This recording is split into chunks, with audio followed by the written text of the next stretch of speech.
नावाप्रमाणेच ज्यांची कूर्म गती, कूर्म म्हणजे कासव, नावाप्रमाणेच ज्यांची कूर्म गती असे आमचे कूर्मदास.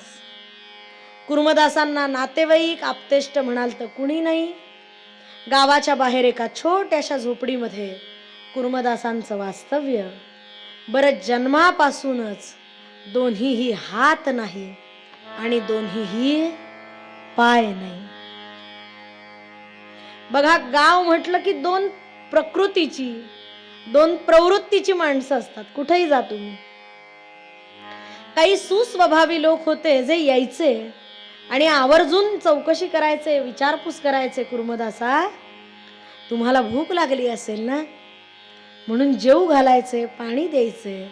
अहो, पण असेही काही लोक होते की जे मुद्दाम जाता येता विचारायचे, काय कूर्मदासा झालं का जेवण?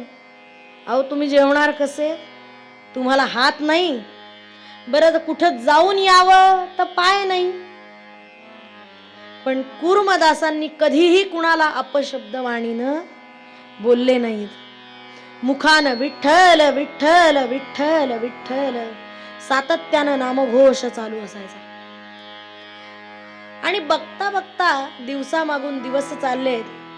गावामध्ये एक दिवस बातमी पसरली की गावातलं जे विठ्ठल मंदिर आहे मुख्य बाजारपेठेमधलं, तिथे एका कीर्तनकारांचं कीर्तन होणार आहे.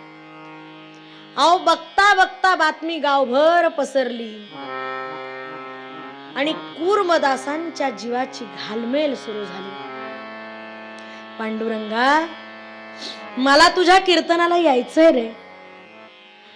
विनोबांचं एक फार छान वाक्य आहे.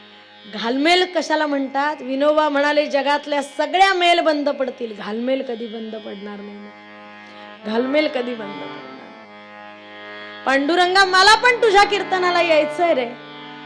देवा, मला हातांची अपेक्षा नव्हती रे. निदान पाय दिले असतेस ना तरी धावत आलो असतो तुझं कीर्तन ऐकण्याकरता, तुझं गुणगान ऐकण्याकरता.